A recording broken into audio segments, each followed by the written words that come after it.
Hello, and welcome to a new episode of Pulling Back the Curtain on the Chemo Suite.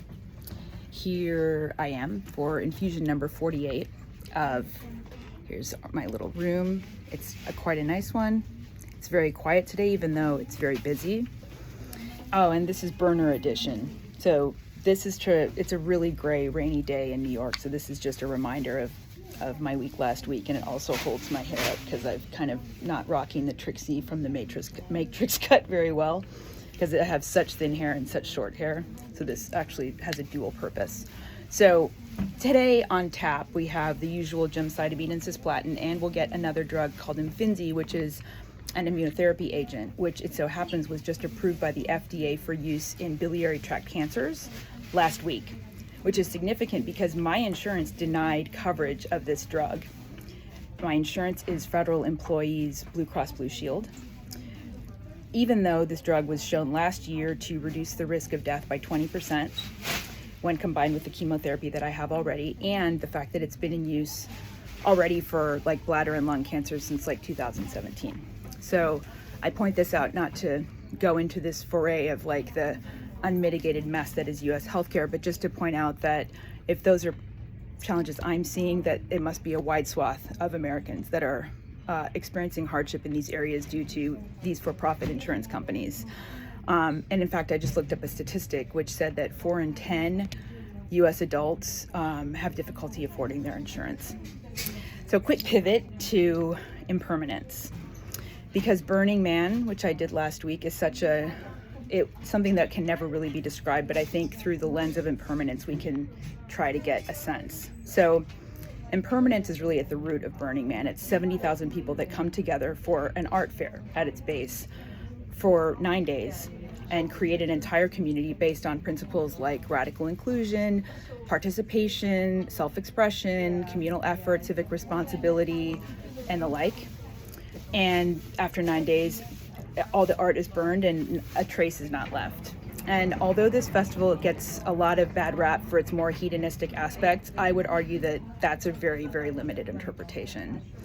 I just saw glimpses all over of just radical kindness, curiosity, creativity, generosity everywhere I went.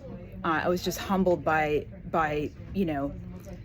a bewildering number of incredible individuals, thinkers, doers, makers, dreamers, who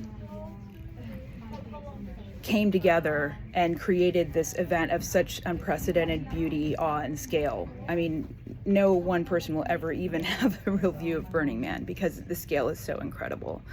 I stayed in an amazing camp. Nothing fancy like the VIPs that have generators and aircon and all of that. But what's amazing about my camp, it was started by scientists who figured out a way to turn the playa dust into black glass by using a magnifying glass and heating it up in the desert sun to like 2,000 degrees Fahrenheit. And this is like one of the things that was made. And people come to the camp from all over. We had hundreds of people lining up like down the block every day from 12 to 2. It's the hottest time. And coming in and making this beautiful art, wearing welding goggles. If you want more information, I'm going to put the information down in on like actually who started the camp, and sort of there's a little podcast from them on the idea because it's so brilliant. But back to impermanence. So the temperature ranges from like 30 degrees at night to 105 degrees during the day. So it's radically hot.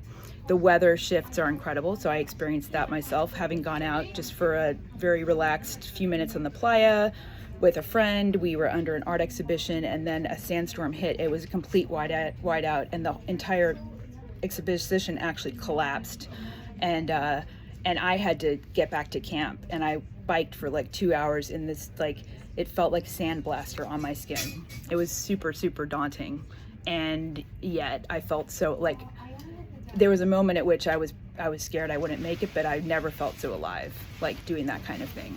And interestingly enough, although there's no cell phone service, I didn't think about it before going, but I never really reached for my phone because there was so much going on that I was just absorbed in the present. So I think this just brings up, you know, the idea of embracing impermanence, right? The fact that everything changes. It's the only thing that we know in addition to death and taxes. And, you know, Burning Man in and of itself is like a mandala, right? So in and of itself, it's impermanence enshrined. And so, you know, the question is, like, we can't control external events, but we do control our reaction to it. And there's a lot of wise people that say wise things about this, like Viktor Frankl, who spoke about the space between stimulus and response, and in that space lies our freedom. There's also a concept in Buddhism of the first arrow and the second arrow. The first arrow being what happens to us, and the second arrow being sometimes what we throw on to pile on top, often cognitively, to make it more difficult for us. So my question to you is, when do you find yourself most present? When do you find yourself embracing that sort of present moment? And what is sort of preventing you from recognizing really that everything changes and allowing that to free you in many ways? You know, I think we savor the sweetness of life because it's all just passing by. And we have this opportunity to let go of what no longer serves and to invite in and welcome in new experiences and learning all the time. Just a few thoughts for today. Broadcasting right here from Memorial Sloan Kettering, Burner Edition. Sending you all so much love.